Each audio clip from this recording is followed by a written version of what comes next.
Welcome back to another chat with Matt. I hope you're doing very well today. So let me just give you a quick timestamp. We are the first week of September 2020. Globally, there's still a lot going on with coronavirus, and in the business world, things are still very mixed. So we're gonna take that theme today. I'm joined by Steve Promisel, one of our own in Mentor, and Steve focuses on a number of key areas, not least sales operating systems, sales compensation. Steve does a lot of stuff for us. His specialist area and his background is in data and analytics. So what we're going to do on this call is we're going to talk a bit more about the importance of data in sales, because it's everywhere in our world these days, but more importantly around sales productivity. So first things first, Steve, how are you?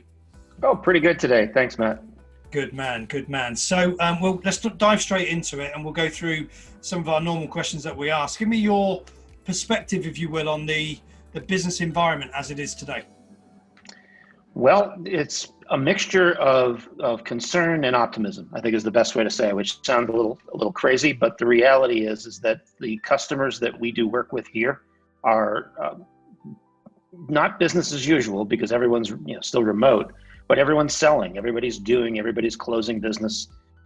There are some interesting issues, and really it's not about the customers that we work with, it's about our customers' customers. So some of those folks are really hurting. There's some challenges, depends on the size of the company, the market. Obviously, if you're in travel, there's a concern there. In retail, it's a mix depending on the market that you're in. But by focusing on our customers, we get a really good handle on what the challenges really are and how we can respond to it. Yeah, I remember I was in a conversation with a sales director many years ago, and he said to me, follow the money when we were engaging with them. That's exactly to your point, isn't it? That somebody somewhere down the line pays the bills. So what is it that's affecting them and their ability to spend their hard-earned cash or not? And they still are. People still are spending, but just in slightly different ways. So that's really interesting from a perspective of data then. And I know a subject that you're not only passionate about, but you're a thought leader in. Can you talk to me a little bit about why data is so important in the field of sales productivity that we look after? Got it. Thanks, Matt. So the way we've always liked to look at this is we look at data as the science and the art and the science of selling. So when you think about sales, a lot of us that have a fair amount of gray hair, are based on leverage our experience in terms of sales, in terms of understanding the market, understanding the opportunities, and understanding how to go from the beginning to the end of a deal. What we find is that when you blend data or the science or the use of that data, the analytics of that data, whether it's algorithmic based or experience based, that data will give you some guidance whether you're moving in the right direction. So in other words, does your gut make sense? Is it on the right track? Does that make sense? So it makes sense, yeah. But let's take it even more simple. I'm a sales manager. I've got loads of data in my CRM, whatever system that you use. How's that useful for me in terms of maybe a coaching conversation? Sure. So there's a couple of things that we think about, and it's not about me as an executive coaching my manager, my sales manager. It's about my sales manager coaching their reps. So a couple of things that we look at. Rule number one is garbage in, garbage out. So we spend a lot of time thinking about or setting the stage right up front around data hygiene, around pipeline hygiene. It's like if you keep a clean pipeline, you don't have to answer as many questions in a sales. You're focusing more on strategy and less on why don't you just keep those deals up to date. So you're changing it's a much more of a value added discussion. And then the next question is how do you know if you have enough, right? How do you know if you have enough pipeline, the sufficiency of that pipeline? How do you know that the pipeline that you do have is of high enough quality that at least a predictable amount of those deals will actually represented in that pipeline will actually come in? So we think about clean. That's the basic rule of thumb. Let's make sure we don't have, for example, simple metrics like deals that close on the last day of a quarter typically are suspect. Historical experience, my experience will tell me to watch out for those. Deals that don't have contacts. It's like, well, who are you talking to? How's this deal closing by magic? What's the deal there? And there's many, we try to keep it to less than 5 or 6 of those, because too many just you start to focus more. You get tunnel vision. You focus more, right? The next thing is around, is that pipeline good? If we look at deals that are really early, say 90% of your pipeline is in stage 1, just qualification, that tells me that your pipeline doesn't have enough quality to it, because you really should have a balance of deals that are early stage, mid stage, and deals that you're closing. And then sufficiency, there's a pile of algorithms or approaches that we can use to say, do we have enough pipeline, either based on past experience or based on other metrics that tell us that we have enough pipeline. So it's basically those 3 different areas that we look at. So the data is going to tell us whether we've got a clean, healthy, and sufficient pipeline. And I guess from that, as a coach and a manager, we can then direct our conversations to the appropriate area to drive sustainable sales performance. Right, exactly. Now take that one step further. Now we just talked about the territory level or even the region level. If we get down to the deal level, there are factors associated with deals that give us warning. I mentioned some of those around hygiene. Those are some of the areas. There's other areas we could look at around, for example, the amount of data flow that comes in and out of the customer. Do you have meetings scheduled? And there are systems, there are applications available that actually track this, that are out there, that are really kind of cool, that tell us, for example, do we have enough meetings going back and forth? Do we have enough email communications or other kinds of communications going back and forth?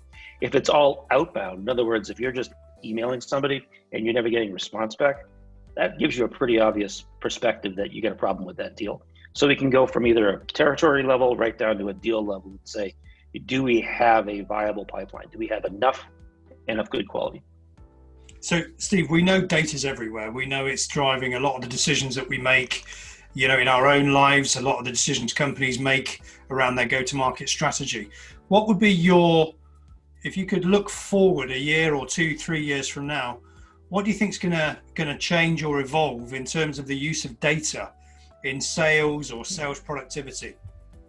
One of the things that I have done for years, this is getting on at least 6 or 7 years now, and I think it's something that companies don't do enough of, is using data to as a high-level predictor of where we should be spending our time. So what I find, for example, is that senior level executives tend to look at the macro level data and say, here's our EBITDA, here's our this, here's our that, whatever the big picture metric is, and say we're doing well or not doing well. And what I've always, I'll say argued or discussed, however you want to look at it, with sales executives over the years is that you've got to segment your data. You've got to understand what's the potential of a given market, of a given geography, of a given set of industries, even of company size, down from an enterprise level down to even B2C scenarios, which I was just looking at an example the other day. The market will tell you, when you segment out, will tell you different things than what you see at the macro level. The same thing is true whether you're dealing with in a partner-focused environment. If you sell to a market, into a market purely in an indirect fashion or a channel-based approach, then you need to make sure that your metrics are focused that way. Otherwise, what ends up happening is that you're applying a macro level view to a micro level issue and you're making a mistake. So understanding direct versus indirect, understanding geography, industry, company segment, those are the things that I think we need to do a lot more of. And then I've experimented because of data. And we just need better data quality. As more data becomes available over the years, there's a lot of systems, applications, algorithms out there that allow you to really get a better idea on market potential. So if you're selling hardware, typically you like to look at what a company currently uses, how many people they have that may need hardware, and you can make a decision on what the potential is.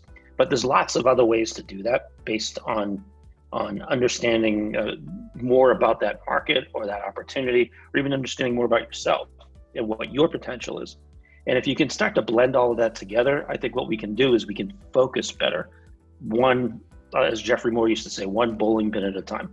Get that one industry off, then go to the next one, then go to the next geography, on and on and on. And that's how you build a bigger business.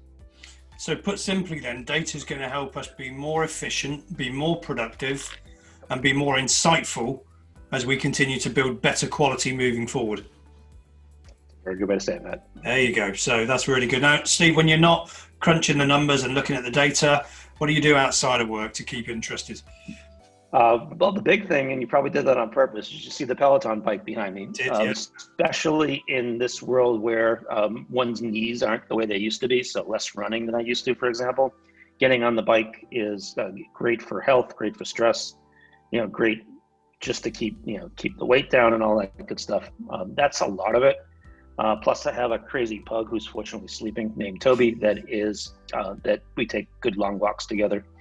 Right now, it's hard to get out there and do the things that that we need to do, that we want to do. We live in a community that's a little more locked down than some other parts of the United States, and so it's being with your family, being with your friends, and getting through it all. Absolutely, yeah, and I guess you get a fair amount of data off your Peloton as well. I built an app busy. Actually. I built an app used to analyze the data to figure out where I should be spending more of my time. So yeah, absolutely. That does not surprise me, my friend, not at all. So look, we appreciate you taking the time out. Key message that's coming through is, data is there to be used to drive the right conversations, to drive productivity, to drive future go-to-market strategies, and that's only going to grow and grow in the years, months, and weeks ahead. Agreed. So thank you for Steve, first of all, thank you to you for taking the time out for the chat today. Appreciate you doing that. Happy to be here, Matt. Good, man. And for everybody else who's watching and listening, thank you for taking the time as usual. If there's one thing you can take away, what is it? That's always the message. And we'll see you soon on another chat with Matt. Thanks again.